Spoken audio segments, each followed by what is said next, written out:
Hello everyone, this is Wayne Rivers at the Family Business Institute. Thanks for tuning in.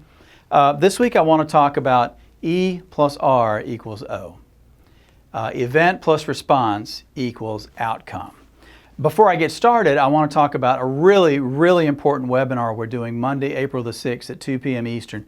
Stay tuned to the end and I'll give you a little more background on that. But go ahead and mark your calendar now. Monday, April 6th, 2 p.m. Eastern Time.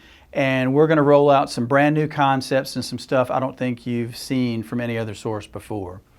So this comes from, this idea E plus R equals O comes from Kent Pilcher at Estes Construction in Iowa. It seems like all my good blog ideas are coming from Iowa. So the other 49 states in Canada have some catching up to do with our fellows from Iowa. And it actually turns out it's a Jack Canfield, the chicken soup for the soul guy. This is one of his concepts. But E plus R equals O equals event plus response equals outcome. And Kent doesn't use inflammatory words to describe what we're going through now in our country and around the world. He used the word disruption, and that's the right approach. This is a disruption. This is something that nobody could see coming, and now we're not sure how it's all going to shake out. So we cannot control this event. And if you think about it in life, we're entrepreneurs and we try to control things, but what in life can you really control when you get right down to it? If you analyze that question, how much stuff can you really control? And the answer is not very much. So what we can do is since we can't control the event, we can control our responses. And Kent wrote that they've had to make incredibly quick adjustments. They've had to change how they think and change how they lead. They've got to do business differently. We have to do business differently now. You have to do business differently in order to add value to your customers. So Kent related a story from 2019 where they were victims of some severe flooding in Iowa. And they had workstations in the offices. Well, they had to close at least one of the offices because of the flooding. And that caused them to switch over to laptops so people could work portably. Well, that's terrific because it's paid off in this situation in the sense that people are much more easily able to work remotely. So that the event of 2019 helped prepare them for the event of 2020 to be more flexible and get more things done and think in new ways about how people accomplish their tasks at work. So many people blame events, the E part of the equation. Whether it's the macroeconomy or the weather or their spouse or their coworkers or whatever it is. And I was playing tennis the other day and my partner kept blaming his racket. I could see it wasn't the racket. It was his feet or the lack of movement of his feet that was causing the problem. But anyway, that notwithstanding, we tend to blame events. And we get to choose our responses. We don't think we do because it happens so fast. But Jean McClendon from Chapel Hill, North Carolina is a psychotherapist, and she taught Dennis and me this 20 years ago, I suppose.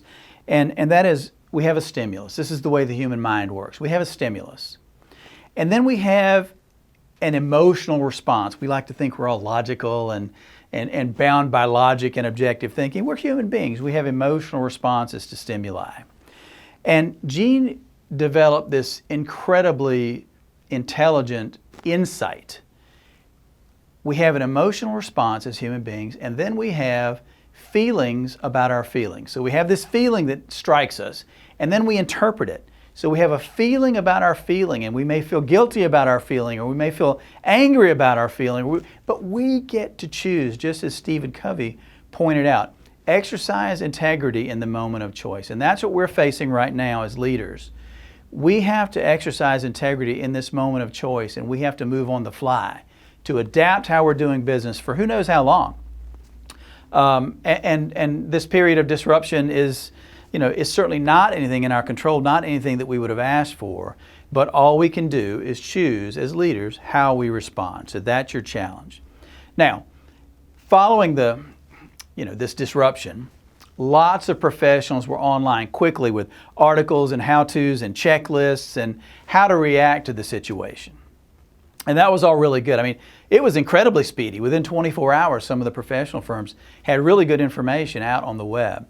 But it's all technical information. It's about reviewing contracts or what this provision, legal provision in a contract really means. important stuff, but still nobody's looking at the totality of your business, your people, your operations, your customer service. Nobody's looking at that stuff. So on Monday, April 6th at 2 p.m. Eastern, we're going to put out a 90-minute webinar. We hope it's going to be super interactive, and we're going to introduce a tool that you've never seen before. So this tool is going to allow you to place your business on a matrix based on current business prospects, and you have to be really bluntly realistic about this now, based on future business prospects, what's in your pipeline, and also the financial strength of your business. And you'll be able to you'll be able to plot yourself on this graph.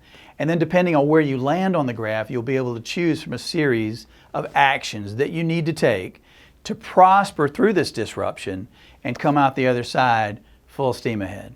This is Wayne Rivers at the Family Business Institute. Thank you.